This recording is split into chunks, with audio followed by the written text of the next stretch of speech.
Seja bem-vindo, amigo do Projeto Praia Vermelha. Dando continuidade aos nossos estudos sobre a Segunda Guerra Mundial, nós vamos estudar agora basicamente as partes das operações empreendidas ao longo da guerra. Tá? Então a gente já viu um vídeo com os anos que antecederam a guerra. Né? Se você não assistiu, volte lá para depois vir assistir esse aqui, que é uma continuidade daquele. Tá? Então, como a Alemanha a gente viu já no outro vídeo, ela ficou tomando conta do seu entorno, né, invadindo Áustria, Tchecoslováquia. Quando ela invadiu Polônia, a França e a Inglaterra tomaram atitudes. Tá? A Alemanha assinou um pacto de não agressão com a União Soviética, evidentemente somente por interesse, porque no livro o Hitler já dizia que precisava do espaço vital da União Soviética para os projetos nazistas, né? Então foi um interesse momentâneo que logo depois foi rompido, né? Então a Alemanha quis tomar a Polônia, apresentou propostas, olha, nós queremos só um corredor aqui, aquelas propostas indecentes, e aí efetivamente iniciou a Primeira Guerra, a Segunda Guerra, né? Porque ninguém aceitou, nem a Polônia, nem a Inglaterra, nem a França, e apareceu o tal da Blitzkrieg, né?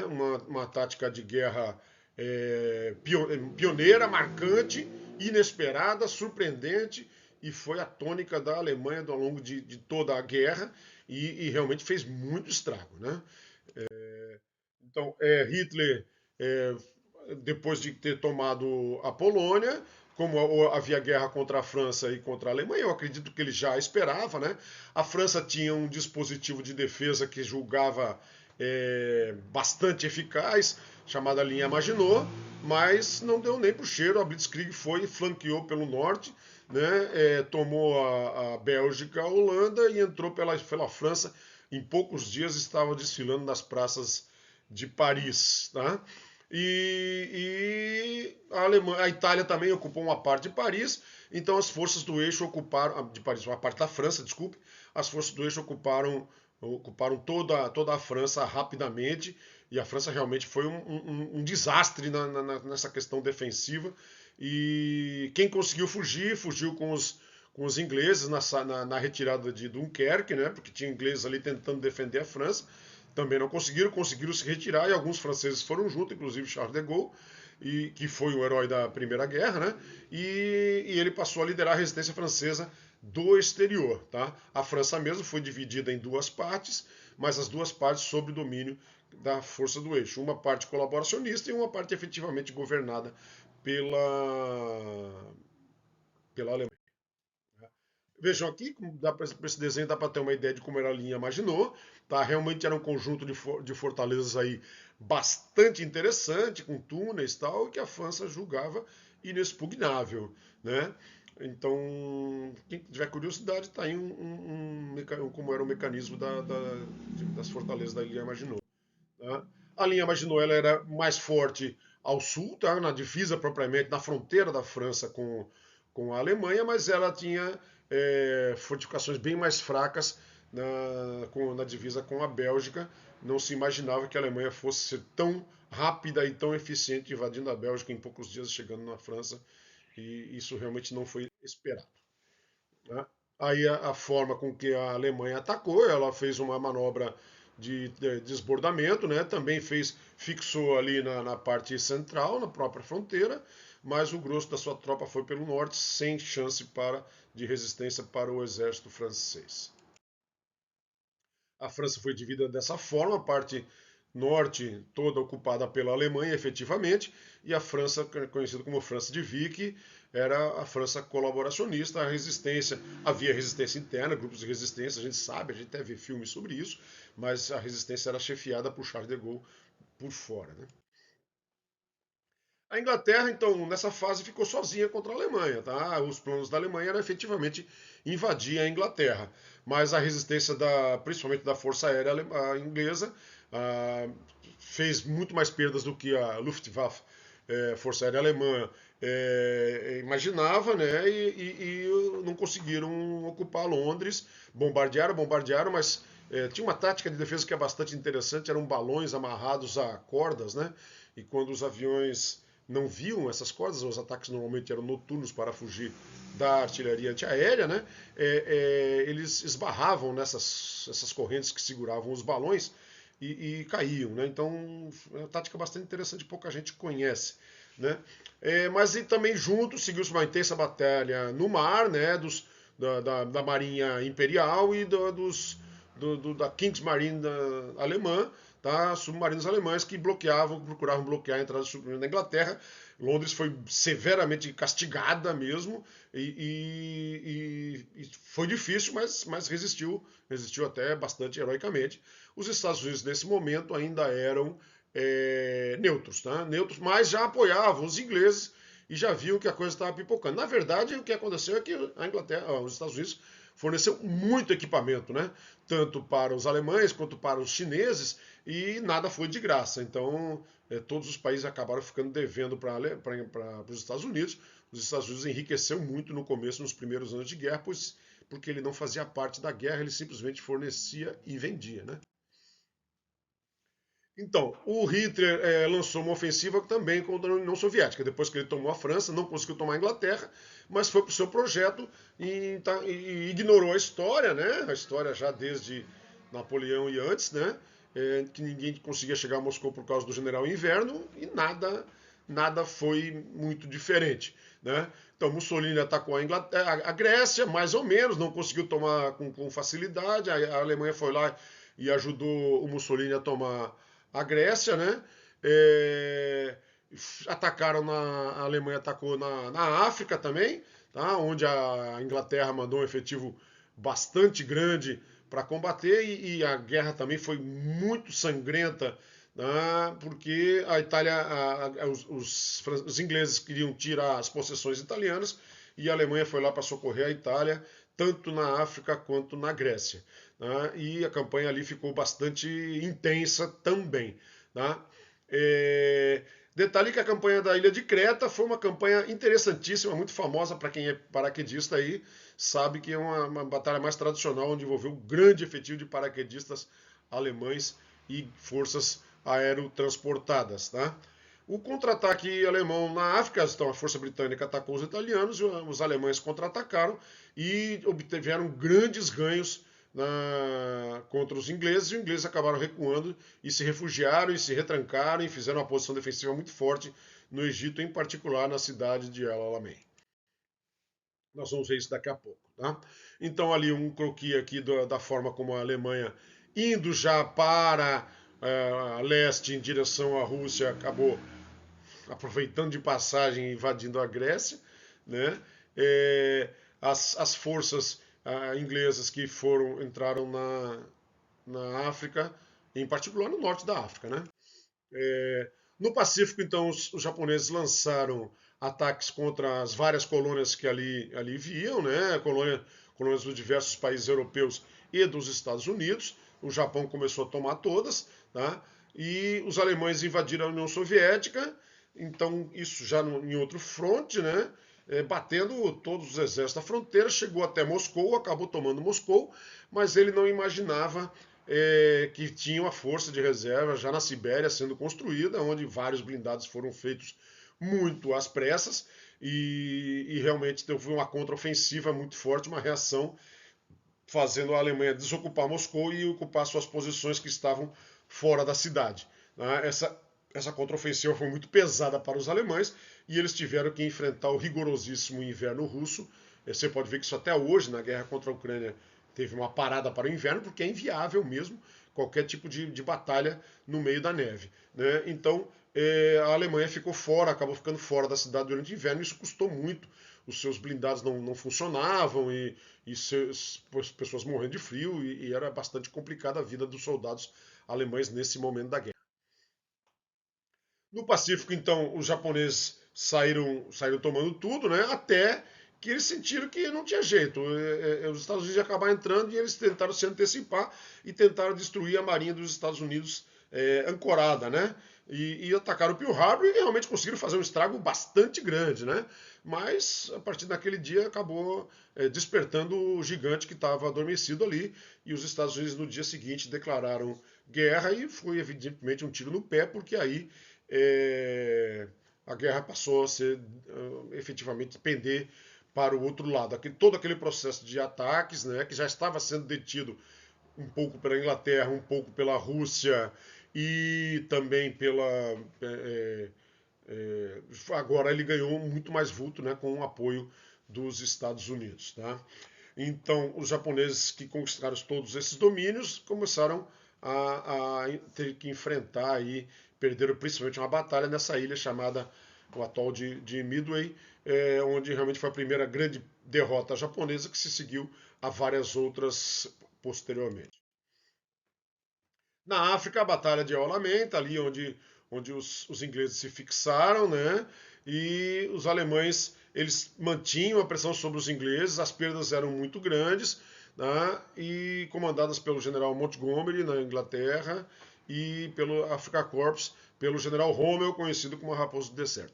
Essas batalhas, é interessante a gente saber algumas delas, porque se cair uma questão dessas, é bem interessante. Batalha de Creta foi usado as tropas aerotransportadas e paraquedistas.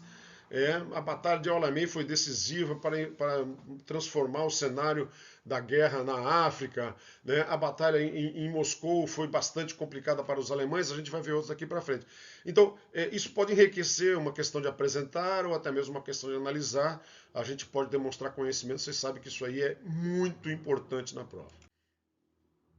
Tá? A segunda fase da guerra, então. Então, esse foi o cenário. Né? Se chegou-se a Rússia, se chegou a África do Norte, se chegou até a fronteira da Inglaterra, se tomou a França, e a partir daí a Espanha e Portugal se mantiveram neutras. Então, a partir daí, se começou uma fase de estabilização, não estabilização, mas de vitórias de ambos os lados durante poucos anos, pouco tempo, basicamente durante 42 e início de 43, quando a situação começou a inverter decididamente para o lado das forças aliadas. Tá? Então, em 42, os alemães fizeram uma nova ofensiva, né, tentando capturar ali a região do Cáucaso. Então, o Cáucaso, nós sabemos, tem bastante recurso petrolífero, estão de olho nisso até hoje, né? Agora, com aquela questão da Rússia invadindo a Ucrânia, por ali passa oleodutos, ali tem petróleo no Azerbaijão, tal. A gente vai falar sobre isso em outra oportunidade, mas a Alemanha botou o olho no Cáucaso e tentou buscar aqueles campos petrolíferos lá. Tá? Fizeram realmente uma batalha avassaladora, capturaram milhares de russos, quando da outra vez chegaram a capturar milhões de russos quando invadiram a Rússia. Né? O exército da Rússia não estava preparado para Blitzkrieg também não, assim como o da Polônia também não estava, assim como o da França também não estava. Né? Então, esses ataques dessa Blitzkrieg eram fulminantes mesmo. Tá? Depois é que a Rússia conseguiu se rearmar e poder enfrentar. Tá? Então a Alemanha queria muito a cidade de Stalingrado, era um ponto chave, né?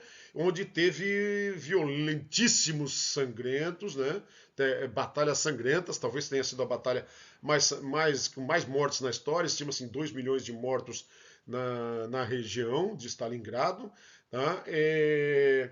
E não se conseguiu muita coisa. Né? A Alemanha conseguiu até ocupar grande parte de Stalingrado, mas pouco tempo depois os russos conseguiram reaver e foi muito decisivo para a inversão das ações ofensivas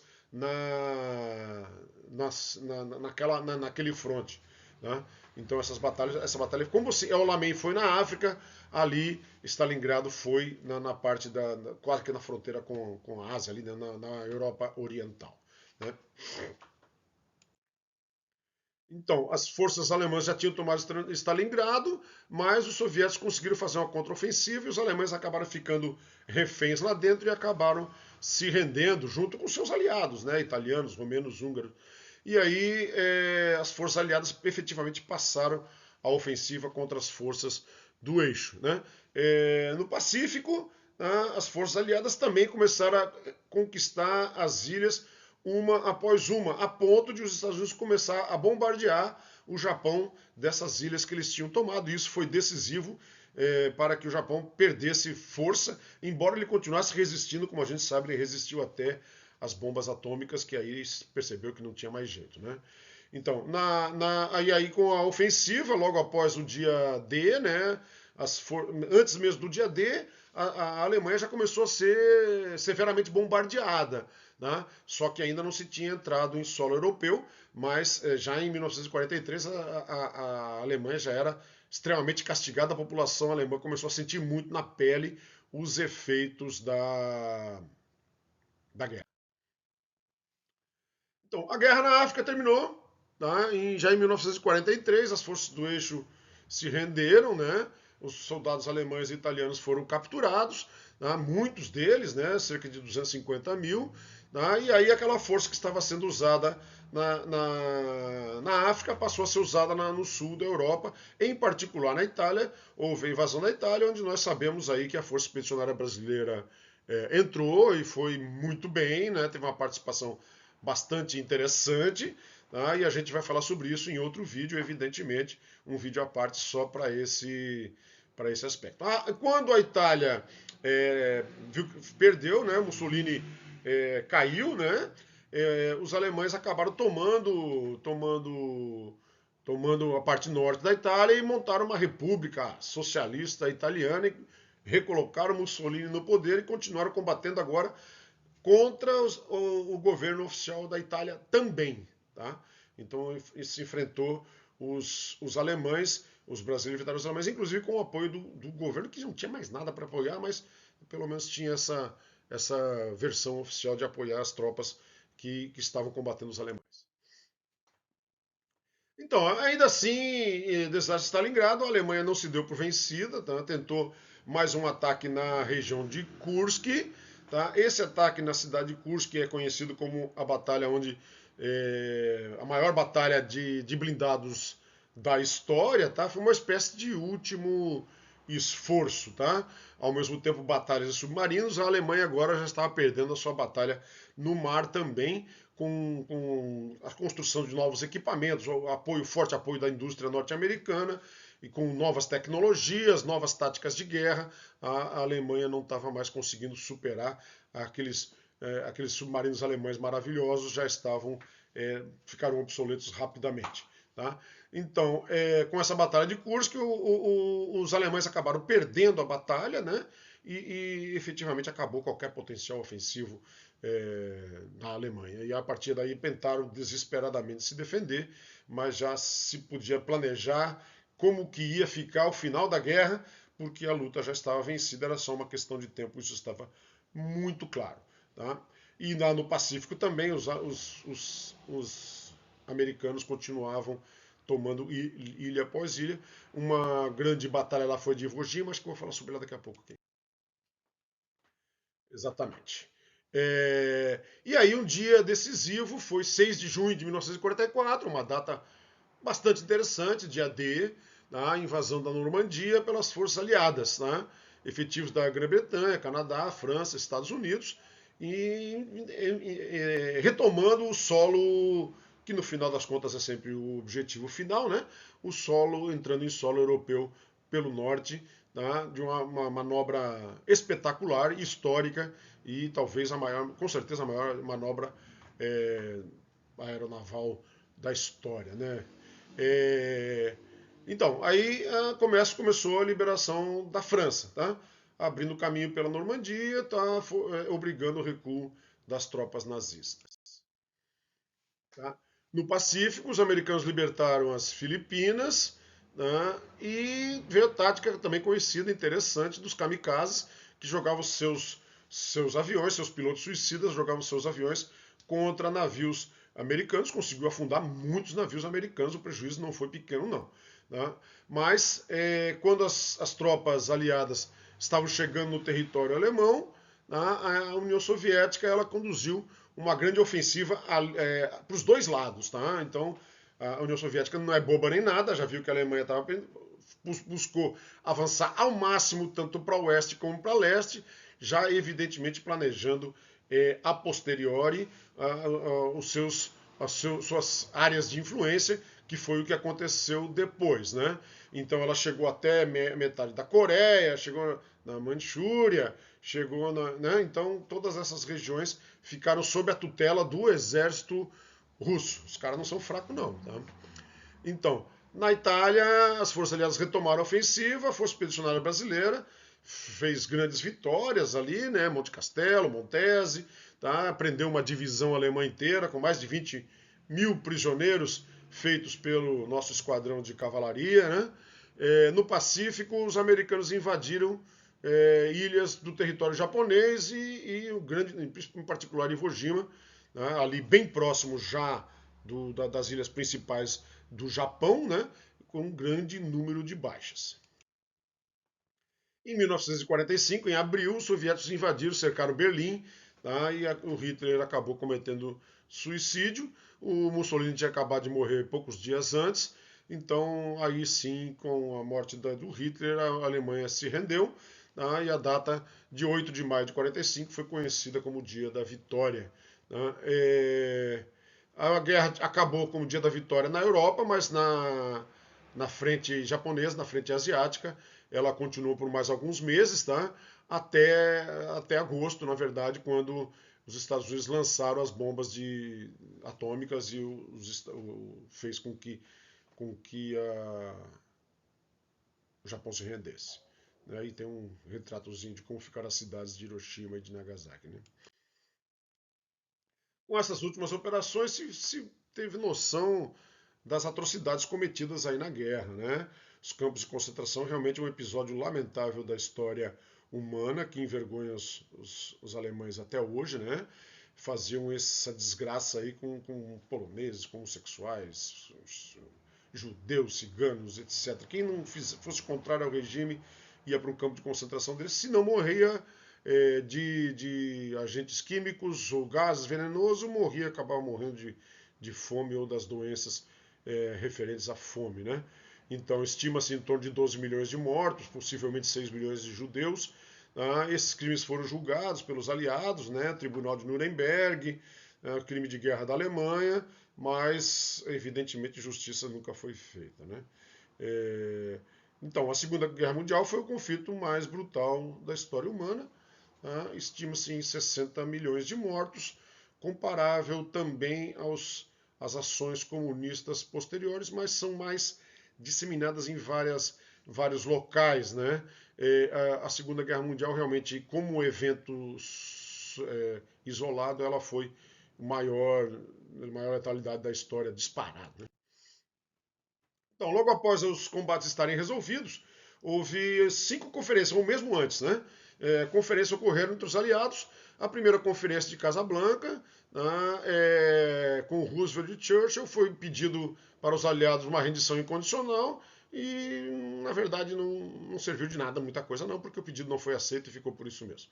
Tá? Já no Cairo entrou o Chiang Kai-shek na jogada e já foi feito acertos como é que ficaria a partilha dos territórios que o Japão havia ocupado, em particular com relação à Coreia, a Manchúria e as regiões que o Japão tinha tomado da China, que seriam devolvidas para a China, com exceção da Coreia. Né? Já a Conferência de Teherã, já um pouco depois, mais próximo do final do ano de 43, já havia uma posição um pouco mais clara de que os aliados iriam ganhar. Tá? Roosevelt, Churchill e Stalin, né, resolveram criar ali já um embrião, foi um embrião para a criação da ONU, né, para acabar com a Liga das Nações, que foi efetivamente, diria, patético, né, não conseguiu resolver nada, né, e criar uma ONU com um órgão realmente forte que pudesse impor a paz. E isso foi feito e, de fato, nunca mais tivemos guerras tão drásticas, né, depois dessa guerra. Né.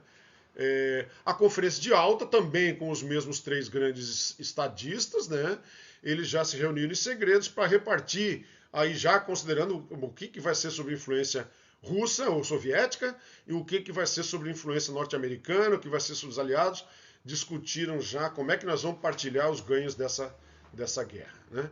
Já em Potsdam, já na Alemanha, ali bem pertinho de Berlim, já com a guerra no seu fim, tá? Se decidiu como se iria administrar a Alemanha. Tá? Então, houve aquela divisão da Alemanha, né, restabelecimento das fronteiras com a Polônia, indenizações de guerra, julgamento de criminosos, desnazificação, desmilitarização, separação da Áustria, etc. Tá? E aí, perto do final dessa conferência de Potsdam, inclusive, foi apresentada pelo, pelo, pelo Roosevelt, né, que os Estados Unidos teriam uma arma muitíssimo poderosa e ali recebeu uma espécie de aval para usar essa arma e foi feita uma ameaça ao Japão. Se não, você não se render, nós vamos usar essa arma e o Japão ignorou, não se rendeu e realmente as armas foram usadas. Tá? Então, posteriormente, ainda a criação da ONU, foi feita essa partilha da Alemanha, né?